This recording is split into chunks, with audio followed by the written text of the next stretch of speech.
மதுபாட்டிலும் சாராய பாக்கெட்டும் கூறியது, இன்று நீ என்னை குடி, நாளை நான் உன்னை குடிக்கிறேன் என்று. தமிழக அரசாங்கம் நினைக்கிறது அவர்களுக்கு நீ ஒரு வருவாய் என்று. உன் குடும்பம் காத்திருக்கிறது வீட்டிற்கு நீ வருவாய் என்று. தேர்தலுக்கு முன்னால் மதுவிலக்கு கொண்டு வருவோம், மதுவிலக்கு கொண்டு வருவோம் என்று கூறினார்கள்.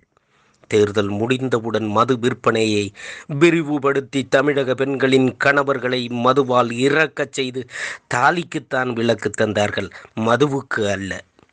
இந்தியாவிலே, அதுவும் குறிப்பாக தமிழகத்தில் தான் அதிக இளம் விதவைகள் இருக்கிறார்கள் என்று பெண்களின் காதுகளில் கனிய கனிய கனி சொன்னார்கள்.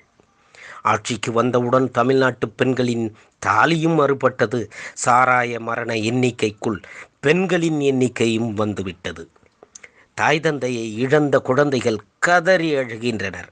அதனால்தான் இந்தியாவிலே, அதுவும் குறிப்பாக தமிழ்நாட்டிலே மதுவால் தாய் தந்தையை இழந்த குழந்தைகள் அதிகமாக இருக்கிறார்கள். எனவே மதுவிலக்கு கொண்டு வருவோம் என சொன்னாலும் ஆச்சரியத்திற்கு இல்லை. ஆனால் அதுதான் உண்மை. மக்கள் உணர்வார்களா? மாற்றம் தருவார்களா?